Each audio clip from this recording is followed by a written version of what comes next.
Okay, in 9-7 we're going to learn about two special types of right triangles. They're called 30-60-90 triangles or 45-45-90 triangles, and those numbers refer to the angle measurements of the three angles in the triangles. And what we're going to be interested in is to see if there's a relationship among the sides within each of these triangles, if there's some sort of proportion or ratio for the lengths of the sides. So consider we've got a right triangle with angles of 45 degrees for the two acute angles and a 90-degree angle. That's true, then the triangle is going to be isosceles, and we can let the length of each leg of this isosceles triangle be x. And our thought then is, what's the hypotenuse going to be in terms of x? So, by Pythagorean theorem, we get x squared plus x squared equals that third side squared. So 2x squared equals that third side squared. And if we want to discover what that third side is, we could take the positive square root of both sides, and that would give me the length of that third side. And note that we can take the square root of 2x squared we can take the square root of x squared out, and x is a positive number, so x root 2 equals that third side. So in short, our ratio of sides in a 45-45-90 degree triangle is as follows. We have x, x, and x root 2. So that's our ratio of the three sides in a 45-45-90 triangle. And you want to simply memorize those, although you could derive them easily as we've just done, but you want to memorize them. So here are two sample problems. We want to find the missing sides in these two right triangles. Clearly they're marked as isosceles right triangles, so we know the ratio of sides is going to be x to x root 2, and that goes from opposite the 45-degree angles of the x's and opposite the 90s the x root 2. So I want to look at how do I get from the side that's a leg to the hypotenuse. I multiply by root 2. So in the first triangle over here, if I want to find those missing sides, obviously the one missing leg is real easy. That's just 3 root 7. But then to get from a leg to the hypotenuse, I multiply by root 2. To just find the hypotenuse in that first right triangle, 3 root 7 times root 2 equals 3 root 14. And note, with the 7 and the 2, there's no common factors that are perfect squares, so I know that my 3 root 14 is in simplified radical form. The second one here is pretty straightforward, pretty easy. If we think about it, how do we go from a leg to the hypotenuse? We say we multiply by root 2.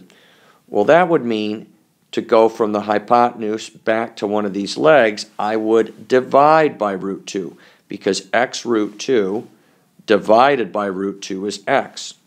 So for the second triangle, I've got a hypotenuse of 4 root 2, so if I divide by root 2 to get back to the leg, I'm going to have each leg being 4. Okay, two more sample problems. Let's suppose I'm given an isosceles right triangle with a hypotenuse of 10. How do I get back to and find the lengths of the legs?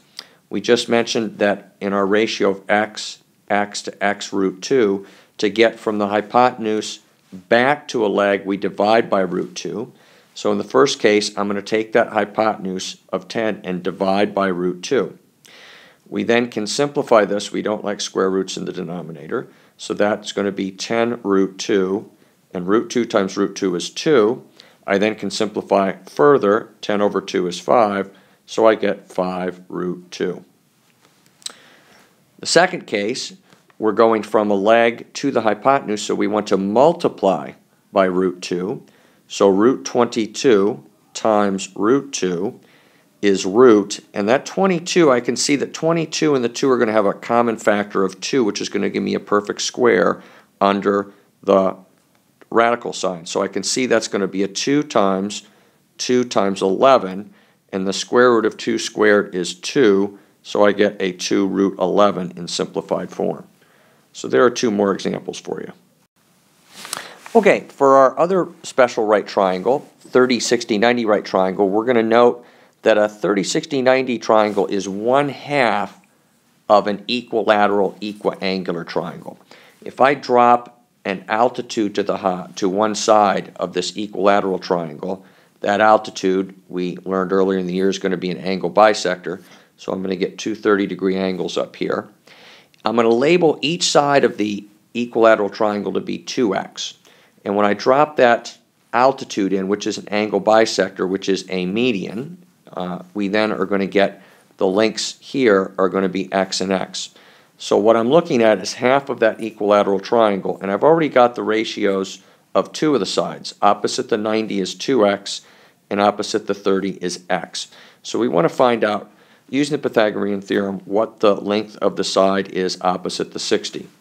So by Pythagorean theorem, we got x squared plus something squared equals quantity of 2x squared.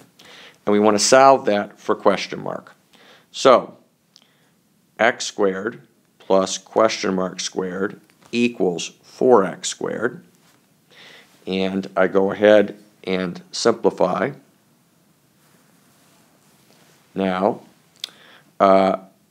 question mark squared equals 3x squared. Question mark equals, take the positive square root of each side, 3x squared. And then we go ahead and the square root of x squared, since x is a length is positive, is x root 3.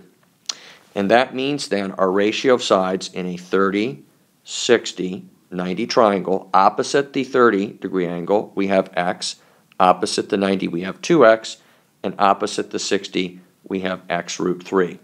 Again, those ratios, x, x root 3, and 2x, you want to have in your long-term memory because they're going to keep coming up all the way through pretty much trig and pre-cal. Okay, and into calculus, a little bit perhaps. Okay, so here are two examples. We want to find the missing sides in these two 30, 60, 90 triangles. Note that if I'm given two angle measurements, I can find the third, and in each case I'm going to get a 30, 60, 90 triangle with the two angles given. So we know our ratio is x to x root 3 to 2x, and we know that opposite, we're given here opposite the 90 being 12. So the 2x is going to match up with a 12, which means the x is going to be a 6, and the x root 3 is going to be a 6 root 3. So therefore we know our missing sides are 6 and 6 root 3. Ditto for this case, and again the numbers might not be as friendly on all of the problems. You've got in this case the side opposite the 60-degree angle is given, so you then know that that side, that x root 3 is 4 root 6, and if I can get x, then I'm all set to go. So I set x root 3 equal to 4 root 6, and I solve for x. We'll make this a little smaller, and we get x to be 4 root 6 over root 3. That's 4 times root of 6 over 3, which equals 4 root 2. And note, if you take 4 root 2 and multiply by root 3, you get, indeed, 4 root 6.